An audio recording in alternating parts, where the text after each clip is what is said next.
Assalamualaikum, selamat datang di Is Channel. Sebelum nonton video ini, jangan lupa subscribe dulu ya. Subscribe itu gratis kok. Anda dapat banyak manfaat dari informasi di channel ini. Kemudian bisa like dong, share, dan komen. Terima kasih. Assalamualaikum warahmatullahi wabarakatuh. Sahabat-sahabat baik saya, apa kabar? Semoga semua dalam keadaan sehat walafiat. Alhamdulillah, kita berjumpa lagi. Ayo ngobrolnya lanjut yuk.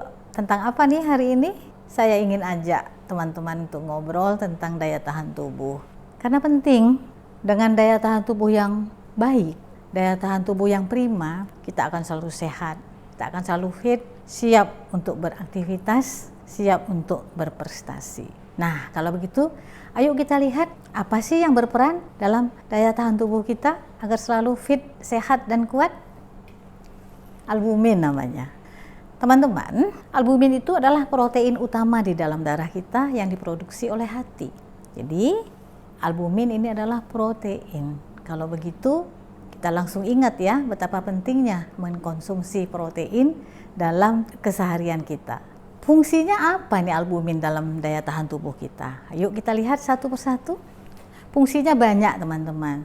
Saya ambil beberapa yang saya percaya sangat penting. Antara lain adalah sebagai antioksidan untuk penangkal radikal bebas. Mungkin kita terpapar dengan polusi atau hal-hal buruk lainnya, sehingga kita perlu dong penangkal atau pelindung tubuh dari semua akibat buruk yang terjadi di sekitar kita.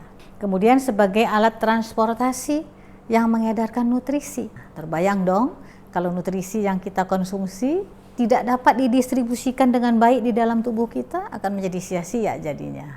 Kemudian menjaga keseimbangan cairan. Kalau cairan kita tidak seimbang di tubuh, mungkin terjadi bengkak di sana-sini. Dan satu lagi, memperbaiki kerusakan jaringan tubuh kita. Penting dong memperbaiki kerusakan jaringan ya. Karena albumin itu sangat penting, sebagaimana yang telah saya sampaikan tadi. Berarti kita juga harus tahu, kira-kira kalau albumin itu kurang dalam tubuh kita, apa ya yang akan terjadi? Antara lain ini teman-teman, memperburuk gagal pernafasan akut, kita mungkin mengalami pegal linu di otot, bengkak pada sebagian atau seluruh tubuh, dan kemungkinan sekali terjadi penumpukan cairan pada rongga perut kita. Jadi bahaya juga nih kalau kita memang kekurangan albumin. Perlu kita perhatikan agar kita selalu mempunyai kadar albumin yang cukup. Nah, karena tadi kita bicara tentang kekurangan albumin yang dampaknya A, B, C, D, E, lalu kita bertanya, sebetulnya albumin yang cukup itu berapa ya? Nah, menurut literatur, albumin yang cukup untuk menjaga kesehatan kita, untuk menjaga daya tahan tubuh kita agar selalu prima, berkisar antara 3,5 sampai dengan 5,9 gram per desiliter cairan darah kita. Penting ini untuk dijaga dan dipertahankan untuk selalu dalam kadar yang normal. Karena kita perlu menjaga kadar albumin kita, penting kita ketahui dari mana saja kita mendapatkan sumber albumin untuk kesehatan kita. Di sini saya mengajak teman-teman untuk melihat sumber-sumber protein alami yang ada di sekitar kita. Sebagai contoh, ikan ya. Di sini saya beri contohnya ikan karena ikan itu akrab sekali dengan kita, sering hadir di meja makan kita sebagai lauk ya sehari-hari.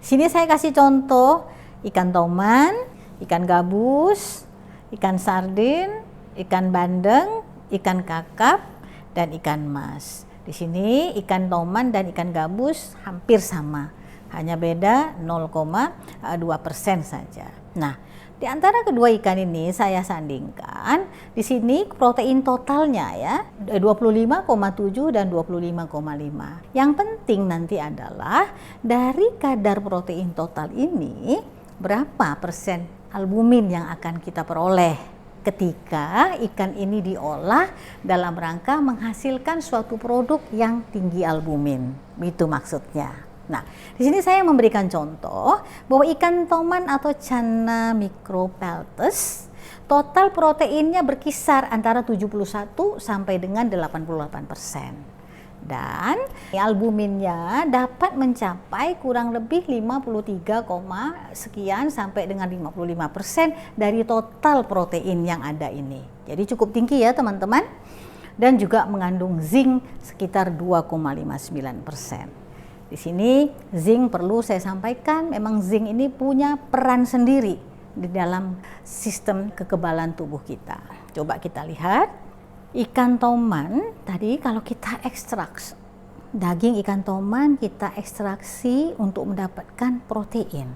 Protein totalnya tinggi dapat kita 84,22%, dengan albumin yang kita peroleh sekitar 55,03% dan zinc sekitar 2,59%.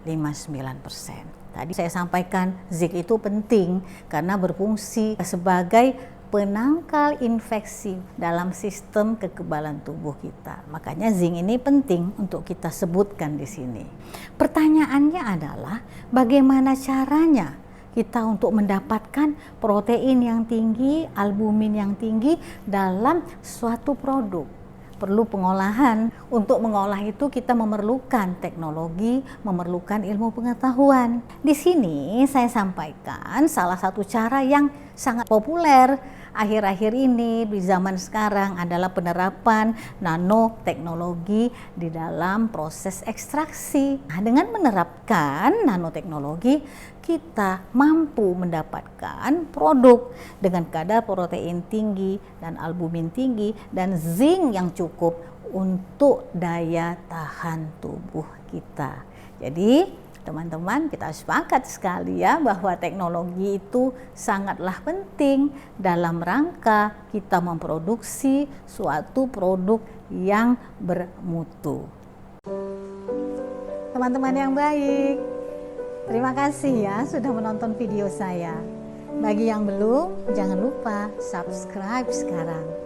Bagi yang sudah menonton video saya sejak awal, saya ucapkan terima kasih. Jangan lupa like, share, dan komen agar video ini, agar channel ini terus berkembang untuk kebersamaan kita. Sampai jumpa lagi pada video yang lain. Assalamualaikum.